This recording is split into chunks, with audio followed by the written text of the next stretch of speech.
नमस्कार, आप सभी का स्वागत है मेरे YouTube channel Uma Sharma Hindi classes में, जहां आपको मिलेगी हिंदी व्याकरण की संपूर्ण जानकारी। आज का हमारा विषय है संयुक्त व्यंजन का उच्चारण स्थान। तो चलिए शुरू करते हैं।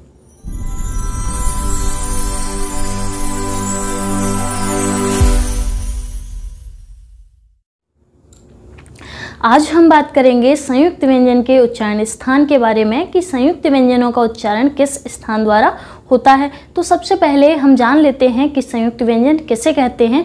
तो ऐसा कह सकते हैं कि ऐसे व्यंजन जो दो व्यंजनों से मिलकर बने होते हैं उन्हें संयुक्त व्यंजन कहते हैं। और बात करते हैं हिंदी वर्णमाला की कि हिंदी वर्णमाला में संयुक्त व्यंजन की संख्या कितनी होती है। तो जैसा कि हम जानते हैं हिंदी वर्णमाला में संयुक्त व्यंजनों की संख्या 4 होती है। और वो संयुक्त व्यंजन कौन कौन से होते हैं देख लेते हैं। संयुक्त व्यंजन 4 होते हैं।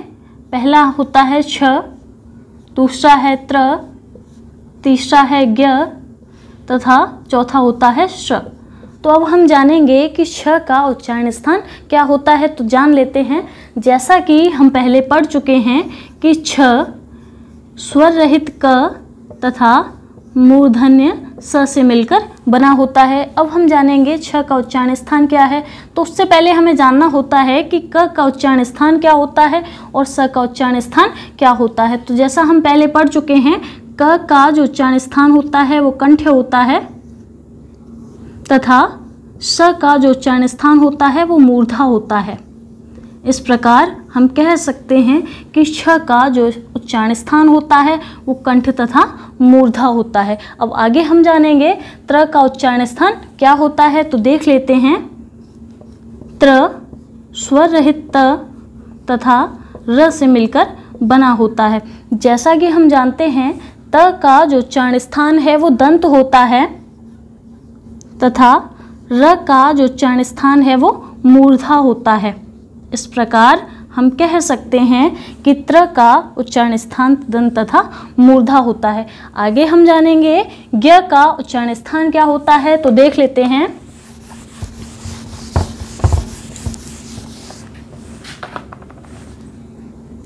ज्ञ का उच्चारण स्थान जान लेते हैं। जैसा कि हम जानते हैं कि ज्ञ स्वर रहित ज तथा य से मिलकर बना होता है।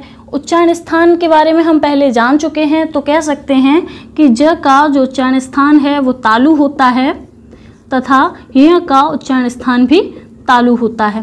तो इस प्रकार हम कह सकते हैं कि ज्ञ का जो उच्चारण स्थान है वो क्या होता है, तालु। आगे हम जानेंगे श्र का उच्चारण स्थान क्या होता है। तो श्र जैसा कि हम जानते हैं श्र तालव्य श तथा र से मिलकर बना होता है। ये जो श होता है इसका उच्चारण स्थान तालु होता है तथा र का उच्चारण स्थान मूर्धा होता है। इस प्रकार हम कह सकते हैं कि श्र का जो उच्चारण स्थान है वो तालु तथा मूर्धा है। इस प्रकार हमने जाना कि संयुक्त व्यंजनों का उच्चारण स्थान क्या होता है। अगर आपको मेरी ये वीडियो पसंद आई हो तो लाइक, शेयर, कमेंट और सब्सक्राइब जरूर करें। सब्सक्राइब करने के साथ बेल आइकन पर भी क्लिक करें। अगर आप बेल आइकन पर क्लिक नहीं करते हैं तो आपको आने वाली नई वीडियो का नोटिफिकेशन नहीं मिलेगा। मिलते हैं नेक्स्ट वीडियो में। धन्यवाद।